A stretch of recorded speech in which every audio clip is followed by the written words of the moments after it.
Hello everyone, I'm Force McFreelava, and this is Speedplay Italy and Hearts of Iron 3 number 10. We left off about to initiate Operation Black Ice, the invasion of the Soviet Union. We send our forces forward just generally throughout. In the Caucasus Mountain region, we send our armored units forward in one specific point.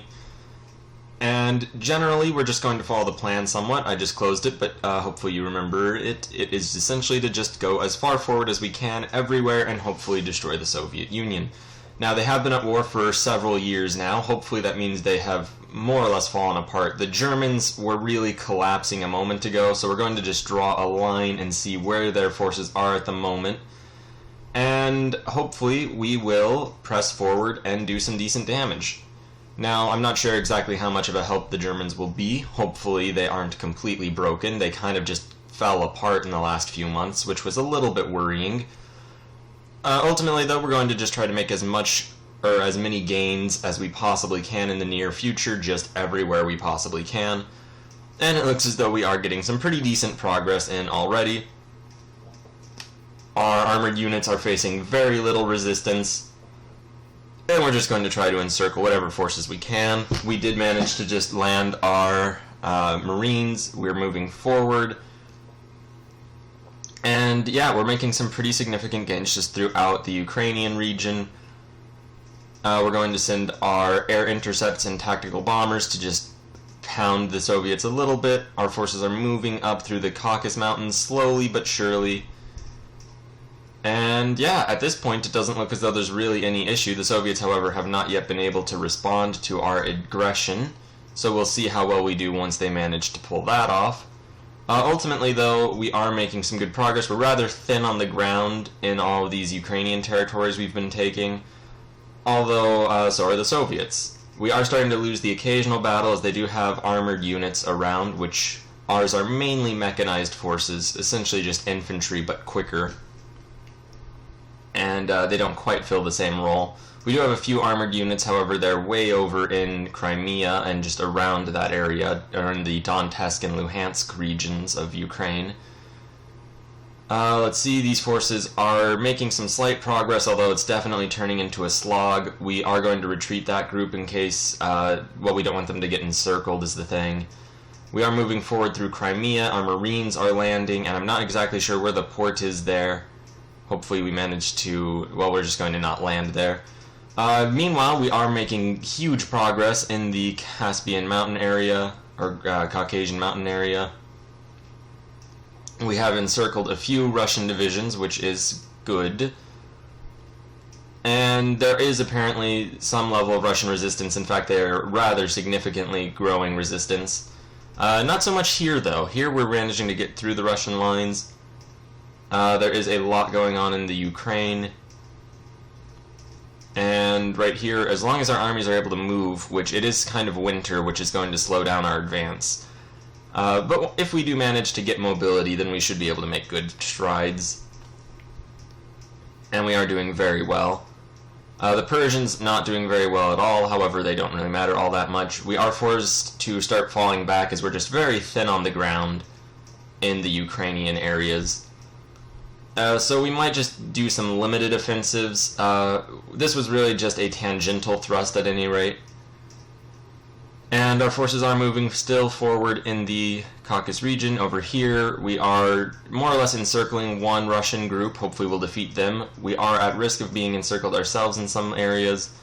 Really, I can't really keep up with the rate at which all these things are happening, so we're just, suffice to say, making some advances in the east, in the north slightly retreating to just get a better position, although we are still in Soviet territory. Crimea is pretty much under our control and will hopefully stay that way. We do drop off additional forces to support our Marines. We are making good solid progress. Not so much over here, although we are relieving the Germans of their collapsing front, at least to an extent. We do still have a lot of men on the border with Germany. We can probably afford to pull them back or pull them to the Soviet border. We'll just leave them where they're at for now. We're probably going to have to retreat and reconsolidate our forces and focus mainly on encircling Soviet divisions, as they do have quite a large superiority in numbers at this point. We are still managing to cut through in the Caucasus Mountains in areas where they don't have forces present, which is very good news for us. We are definitely facing a bit of an issue with our forces. Over here, though, everything's going all right. And there is a gap so we can rush through with our mechanized and armored. We are trying to encircle one Soviet group. We'll see how well that works. And yeah, we kind of went a little too optimistic in the Ukraine, so we'll probably have to retreat from that, at least in part. That isn't ideal, but it isn't the end of the world. Alright, our forces are making somewhat progress. Not really all that rapid of progress, and not really progress in many senses. Some areas we are falling back, but we did just kind of grab as much Soviet territory as we could, as quickly as we could, and now we're finding out where the balance of power actually lies. And that was the real large concern, was that we had no idea how well the Soviet army could fight.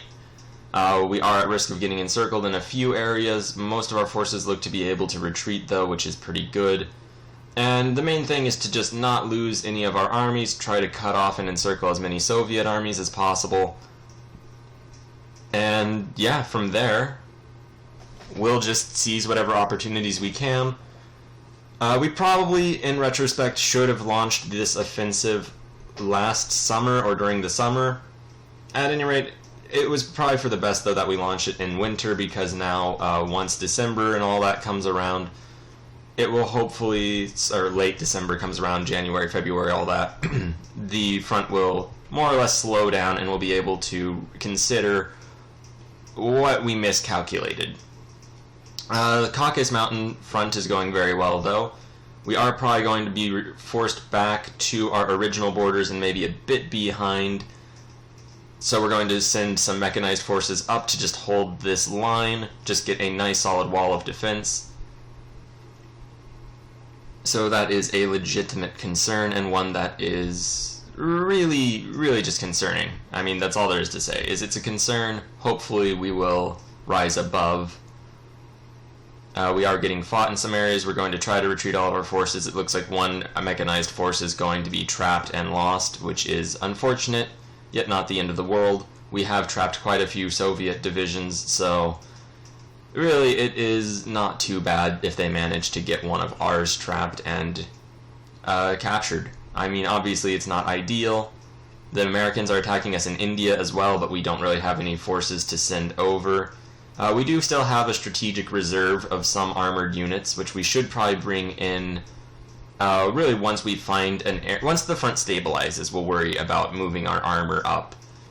While the front is still fluid, we're going to just fall back to defensive positions in Ukraine and Romania and keep advancing in the Caucasus Mountain region. I'm pretty sure Caucasus and Caspian are interchangeable phrases. And we are making some good progress. We've pressed up to, we're at a river. We haven't really pressed up to it. And we are falling back in some of our actual core territories, or not core territories, but some of our owned territories, which isn't great, but not too concerning. The real issue would be if the Germans actually do fall. What will happen with Soviet armies then? For now, though, we do have a significant army force. We can probably survive this, and we are definitely making progress on one of the three theaters. So this theater is going well. We are even able to start shrinking their pocket. Now we might have to fall back to the other side of the river right there. And we are going to start creating more armored units. That's going to be the main concern, is we're going to make 8 new armored divisions in an attempt to really give us the punching force necessary to encircle Soviet forces, as that's really something we have quite evidently lacked, to our complete chagrin and really to our considerable loss. Ultimately, though, it looks as though our armies will be able to successfully pull back to defensive positions. Hopefully, our mainland front is going to go very well. Crimea will probably just retreat forces back to. Here, things are going very well. We have encircled a small group of Soviets. We lost control of one of the cities in former Moldavia or Romania or Hungary or whatever, and that's not ideal. The Germans are even getting pushed back, even with our support.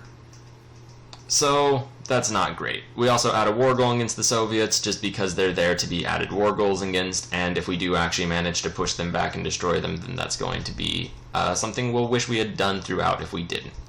Anyway, thank you very much for watching. When we come back, we're going to try to stabilize the front and see what we can make of it. Thank you very much for watching.